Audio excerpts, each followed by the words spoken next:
Okay. Can everybody see? Pretty much. And everyone can hear me okay? Okay, so my name's Rupert Major, and I'm the tenant farmer at Castle Hayes Park, and also the licence holder and run the major storage company. What we're going to do is look at some of these images. That's going to prompt me to explain about the Fauld explosion that occurred here on the 27th of November 1944. 3,000 to 4,000 tons of high explosives detonated underground, creating this crater that's 3/4 of a mile in circumference, 250 feet deep. It's the largest non-nuclear explosion in the world. It was registered in Geneva and Rome as an earthquake and blew windows out in Coventry, which is 30 miles away. So what we've got here is an image taken in 1950, so 6 years after the explosion, of just a barren moonscape. Okay, but what we see behind us is far from that. So this is all natural regeneration, self-establishment. If you left the Earth alone for 80 years, you know, that's what you end up with. And so now, other than the odd place, it's not even very easy to see the crater, because most of it's all this bush. But it wasn't like that then. Then as time has come along, you know, birds and animals have dropped seeds, and it started to grow. This is in the mid-80s, you know, so we've got trees starting to take over. Okay. Hopefully on the trailer tour, you will have learned a bit as to why explosives are stored at Fauld now and why they were stored then. So the reason is that gypsum had been being mined at Fauld for hundreds of years, and gypsum is used at a small inclusion rate in plaster and cement, so it's a required thing. And it's this white rock here, and it's a strong rock, which meant that as they tunneled it out, they could just leave some of it behind to self-support the roof.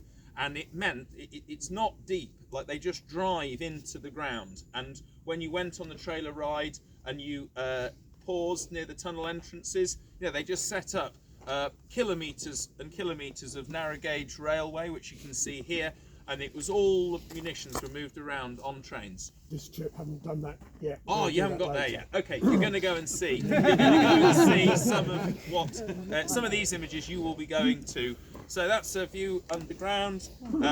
Here's another view. So you know all of these tunnels, a total labyrinth. But it would have all the mining would have followed where the good gypsum was. So it wasn't in a regular format. It, as it were, was quite haphazard and unusual. But there was huge amounts of space underground, right.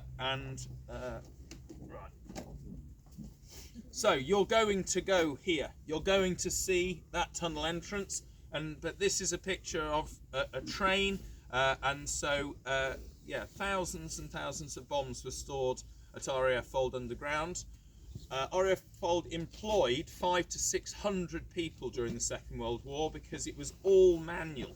You know, they just rolled these bombs around. I've got some of the pictures. So very, very, very manual. Lots of people working at RAF Fauld.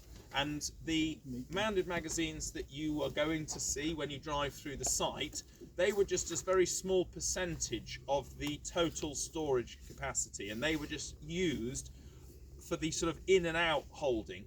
And the railway line linked with national rail, so the little trains on the narrow, they then went to a station at Hilton where they could then transfer the bombs onto proper big trains that then went to the airfields in East Anglia.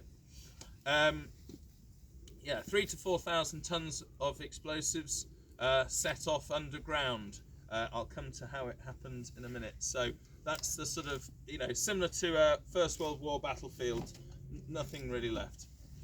You're going to go to here. This is where the train was parked. It's the same image. That's the tunnel there, and for scale, those are some people standing there. So the devastation was almost absolute. So then after the explosion, there needed to be a rescue effort. 70 people died in total, and when you look to the memorial, the people at the top above the line, their bodies were never found, so they were buried underground, whereas all of the people below the line, their bodies were found. But this is an example of how they had just rows upon rows of bombs all stacked up together, but here part of the ceiling has fallen down on top of it. So the rescue effort would have been very challenging because the collapsed tunnels full of bombs. Here is another image. These are 1,000-pound bombs that were used, the big bunker buster type things. Here you go, another image just showing, collapsed. And I don't know whether, if you bomb disposal or trying to make all of this lot safe would have been extremely challenging. Right, if you look briefly in that direction, there's a water tower. You can just see it. That's Hanbury, and that water tower is very near the Cock Inn pub. So this is a pub that's 600 metres away from here. That got demolished at 600 metres. That's Hanbury Village Hall, has now been rebuilt, but that's the kind of devastation that would have still occurred at 600 metres of distance from the edge of this crater. This is an image of the gypsum factory before the explosion. So they drive straight through and turn around. That here is a reservoir. That's just the corner of the reservoir. So the greatest loss of life was people at this factory drowning. So the shock wave ruptured the reservoir, and because of the contour of the ground, the factory got flooded by sort of sludge and water, and so this is why actually proportionally quite a lot of people were found because they drowned. Okay, that's an afterwards image of the gypsum factory. That's a person there for scale. So once again, just destruction. And that's another image of the gypsum factory. Okay, so afterwards the mine rescue teams came from the Peak District to try and find any survivors, although the tunnels filled up with carbon monoxide, and actually one of the people who died was somebody trying in the rescue effort because he lost his nose clip and he suffocated because of carbon monoxide poisoning underground. So another image of the sort of thing that they would have been faced with as they tried to find any survivors. Okay, so this is a scale drawing, and that is the rim of the crater. But what they've done here is they've surveyed all of the land around it, and all of these dots are small sub-craters, so that if the landscape here after this explosion would have just been loads and loads of, well, not even that small. These half-moon ones are 40 to 50 foot across. That one's 90 foot across. So the ordnance thrown out then explodes on impact to create masses of other small craters. Also here, those markings there, that's Upper Castle Hayes. So today you came to Castle Hayes Park, which is where my family have been tenant farmers for 99 years. My neighbour in that direction is at Lower Castle Hayes, and this was Upper Castle Hayes, so all Duchy owned farms, but there was nothing left, as in not a brick end, not a piece of straw, just entirely disappeared because that farm sat above where the explosion occurred.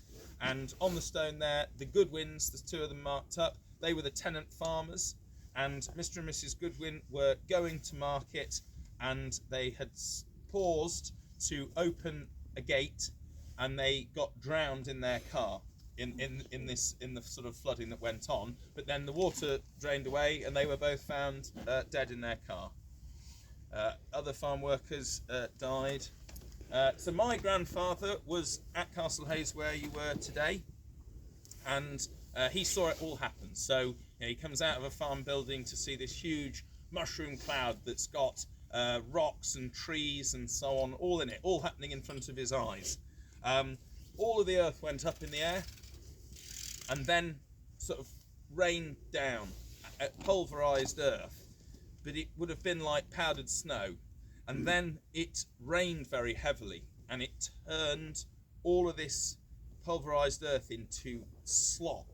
And there were animals that had been grazing in the fields around it. They got trapped in all of this falling earth, and then it turned into a quagmire. So my grandfather had to sort of crawl around in all this soil and mud and shoot all of the animals that were stuck in the mud, because they were never going to be able to be rescued. Then the Ministry of Defence put razor wire around a block of about nearly 600 acres just to isolate it all, because they couldn't sort of deal with it, sorting it out at the time, and there were all these dead animals rotting away in amongst all this devastation. Here's some more people at the rescue effort. You know, they're shifting stuff by hand whilst there are still bombs, you know, buried alongside them. Okay, how did it happen? Well, they've got a fairly good idea as to how it happened, because Sergeant Game was showing around a new recruit called Lionel Poynton on the day of this accident, and they were doing a tour of the site, and they observed a man taking an exploder pocket from the back of a £1,000 bomb. So why was he doing that? Well, for these bombing raids, the planes are loaded and then they head off towards Germany, but if they had engine trouble or they had to return before they dropped their bombs, the plane couldn't land full because it's too heavy and it's too dangerous. So when a bomb is dropped from a plane, a land yard cocks the bomb as it falls out to make it make it live, so that when it impacts the ground it goes off.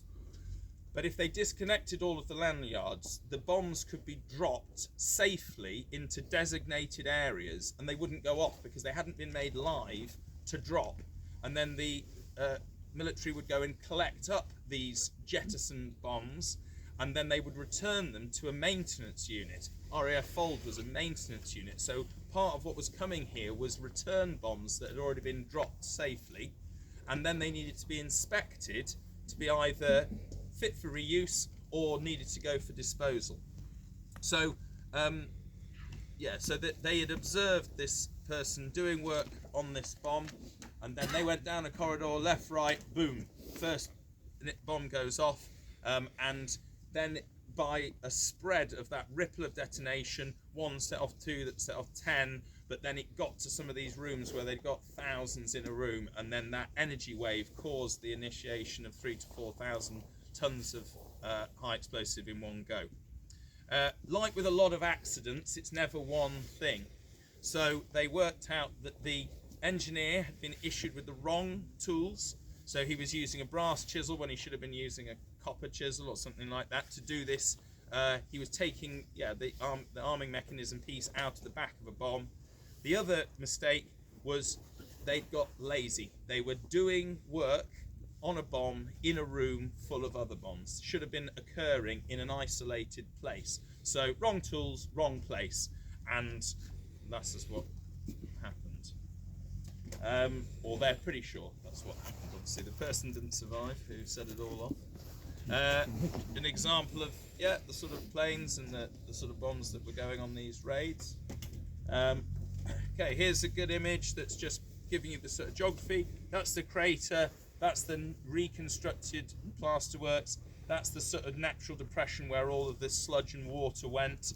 You're going to take a drive round and you're going to come and you're going to have a look at this compound where you can now see the tunnel entrances that are all concreted up. You can still see them, and then this is where we're storing explosives today. So these are some of the mounded magazines, and that's Castle Hayes, the farm that you're going to go back to. The site continued to be used after the Second World War right through to the end of the 1960s. It then went to dereliction, and as a family we'd been tenants of the Ministry of Defence, and then the land got sold back to the Duchy of Lancaster, so our family have rented all of the land that surrounds RAF Fauld before it was built, during and after. And the site was derelict, but my parents then went through the process of learning enough to be able to hold an explosive storage license, and then the site got relicensed and repaired, and brought back into use 30 plus years ago. So we store fireworks, but we also store propellant powders as well. The site is big, 3,000 square foot magazines, 14 of them, and so it's a suitable site for storing bulk propellant.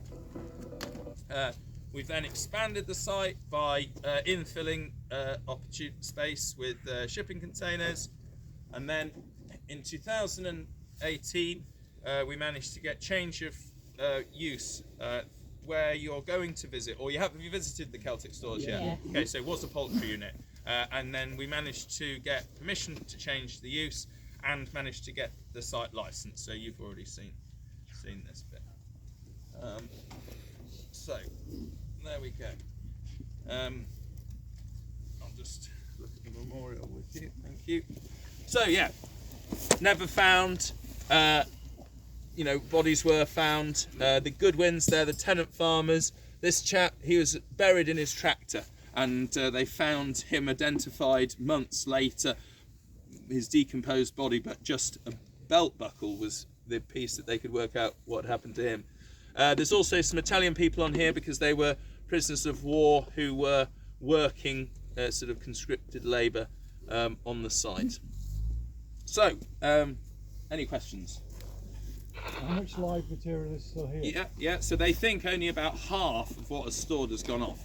So there's 3,000 to 4,000 tons of explosives still buried under the ground here, and will remain buried. Will remain buried forever. But the Ministry of Defence retain ownership of this, and will. Yeah, I'm sure they will not relinquish ownership of it. I don't think anyone would want it, would they? No. So a piece of explosives history, Extraordinary. and hopefully part of this tour today. Thank you very much. Right, I'm going to be around this evening as well, and we'll make our walk back. But if you've got any questions that you think of, do ask me. So there you go. Thank you. Thank you.